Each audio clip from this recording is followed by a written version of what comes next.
So why do so many of us feel like distractions are a necessity? Well, there's reasons we isolate.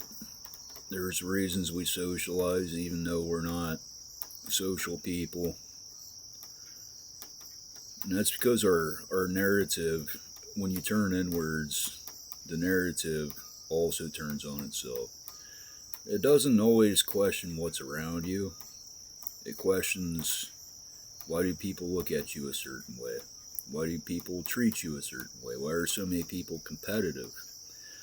And the thing is, distractions,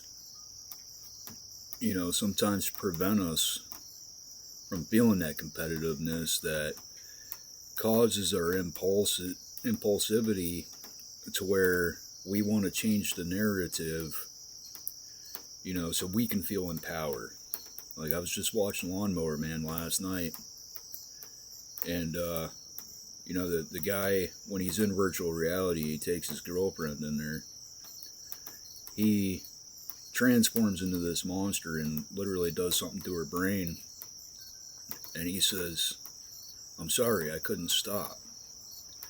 And that's because the power becomes the narrative.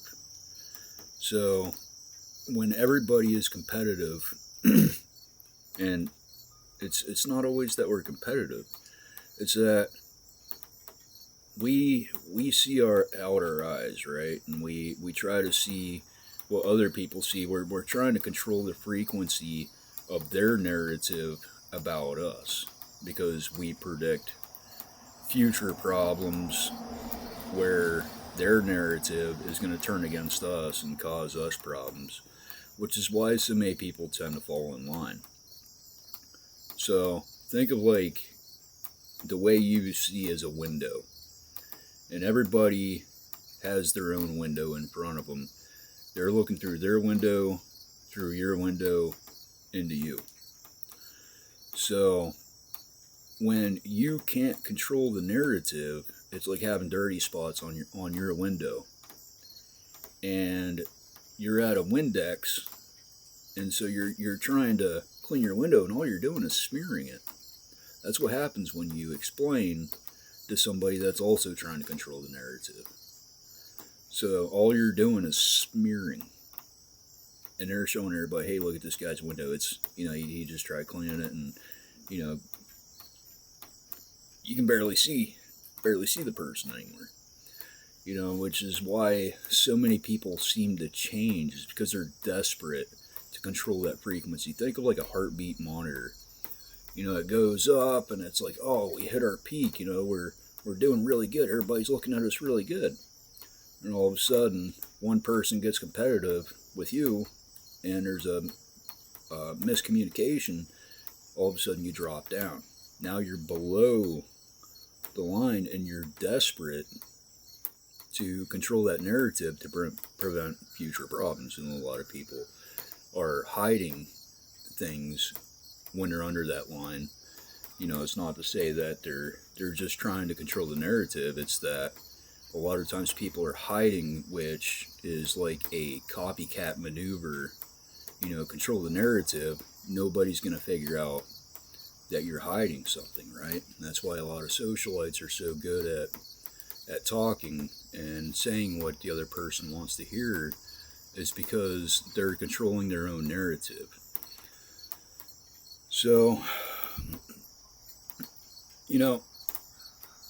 I started this job, and I'm taking this wheelbarrow, and I'm like, man, I haven't worked in 2 months, and I'm strong, but this wheel bearing is also shot, so it's like all over the place, and I ended up dumping 2 loads of concrete the first 2 days, one each day.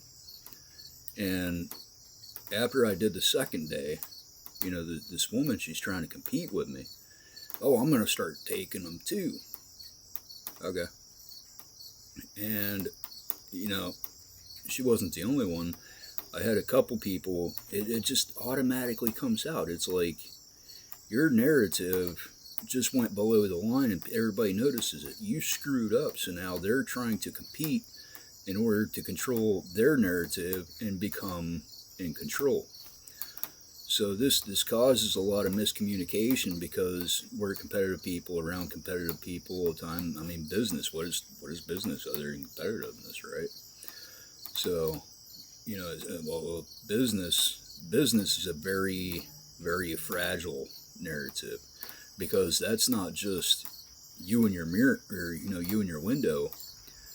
This is a lot of money involved. You're either gonna make it or break it, and when there's money on the line, it's more than just personal, right? Because now you're adding personal to business, and you're layering those, and you're trying to control the narrative, and everybody else is competing, trying to stay a little bit in control. So their narrative, it's like, feeling like the number one quarterback in the NFL. They want that spot, and even if they can't get that spot, they're going to go up as many spots as they can, as close to number one as possible. And it's not that they're always like that. It's that that's just how people are. We're all in a NASCAR race, and everybody's trying to get first spot. And then some people find a nice little spot, and number 50, and they're saying, "Okay, I'm comfortable here." These people behind me, they're not that fast. These people in front of me, they're not that fast. So you're in a comfortable spot where you can control your position, right? But then here comes along someone and wrecks your car, and it's like, how did I go from comfortable to this dumbass wrecking my car when I just had everything perfect? So you have to remember that these people are also trying to control their narrative around other people when you're not around them.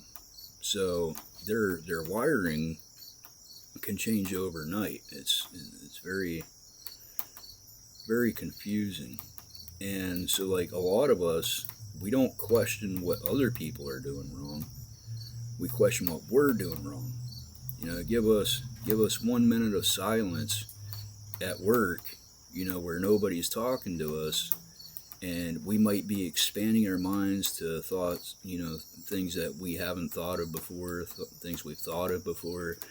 And then there's the what was I saying? There's I can't remember. But anyways, so these people were competing with me, right? These people at work were competing with me, and I noticed there was quite the jump. I mean, I'm a newbie, and I'm thinking, damn, this is my first and second day, and I've already got people trying to compete with me, and this is a small group. And I said nothing. I saw what they were doing. Normally it would have pissed me off, but I'm thinking to myself, I know what they're doing. They're not doing it because they want to. They're doing it because they're an autopilot and their narrative wants to be on top. Not equal, but on top, because that's where the dopamine is. When you're looking down at everybody else, with the magnifying glass, and you're, touching it to the ants, it's that power that eventually wears off. But what happened was, I didn't give these people the reaction they thought. I didn't get more competitive because I knew I would end up screwing up more. And so I said, you know what? I'm just going to take this narrative and I'm going to keep it silent. So I'm not going to try to compete with people on my first and second day. So, and what I saw was that as long as I didn't screw up, nobody bothered with my narrative. They were telling me what to do, and I'm saying, okay, gotcha. And on the job, I don't care who asked me to do what. Like, you can be the bottom guy, like, started the day before me, and as long as you know what you're doing, I will do what you ask, or tell me, whatever, because it's a job. So I don't want to be standing around, because when I stand around, I start thinking, well, what am I going to say to the next person that talks to me? And then I start thinking, well, is that something they're going to want to hear? And then I start thinking, well, is any of this even worth talking about? Is it even worth scrutinizing? Like, because I'm thinking, if I say this to this person, they're just going to look at me like, why are you talking to me about this? And then I'm going to think, well, why am I even thinking about this? So the control, the narrative gets mixed up from, I'm going to have a conversation to, why would I talk about that? And you start thinking negative, right? You start thinking, well, what do I know that is worth saying that's going to keep that frequency at an even level, so even if I do screw up, then nobody's going to try to get the top of the top narrative. And so when we constantly compete for those narratives, it ends up producing more people that want to control that narrative. Because when we see people that control that narrative, somebody that has absolute discipline, over who they are and what they let, the energy they let in, we see confidence, and we want to be like that. And we're like, well, we can't get there overnight. We're not going to be able to control ourselves. When somebody gets out of line, we're probably going to feel that power. And so we've already predicted that, hey, we want that dopamine. Somebody else screws up, then I'm going to lash out in a way that's not like physical. It's going to be more of a mind game, because the mind game is the absolute narrative. I mean, once you're in somebody's head, you can pretty much control the narrative. Then it's staying away from the wrong dialogues that will get them out of that trance. So we try to control that narrative where it's like, okay, what should we talk about? Well, what do I know that they like? And I don't know anything about them. So, now we're smearing that glass that's in front of us. That's our narrative. What everybody else is looking through.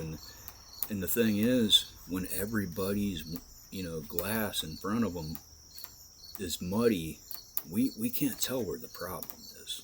So let's bring in distractions, because the distraction is not a narrative, not always.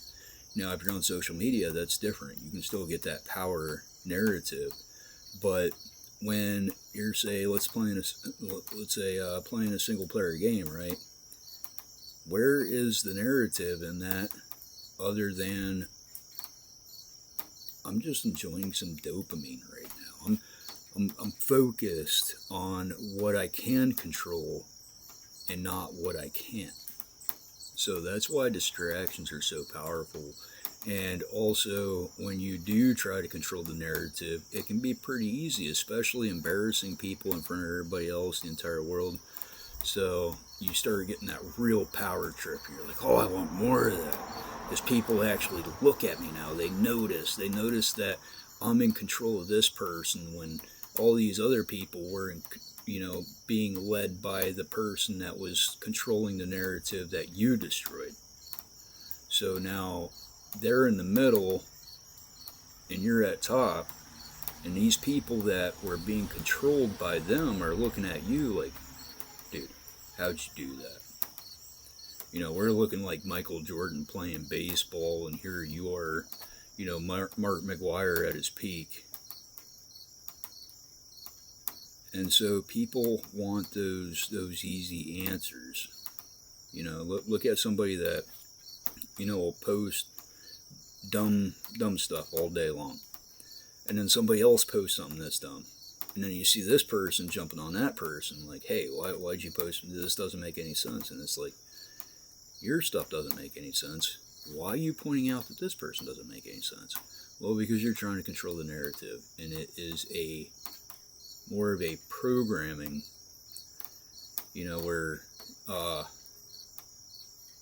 if you have a room full of people, it's not easy to tell which direction that room is going to go. But now if you have a room full of educated business people, well, even then, you never know, like the narratives that are in each of those people. But if they're disciplined, it's going to be a hell of a lot different,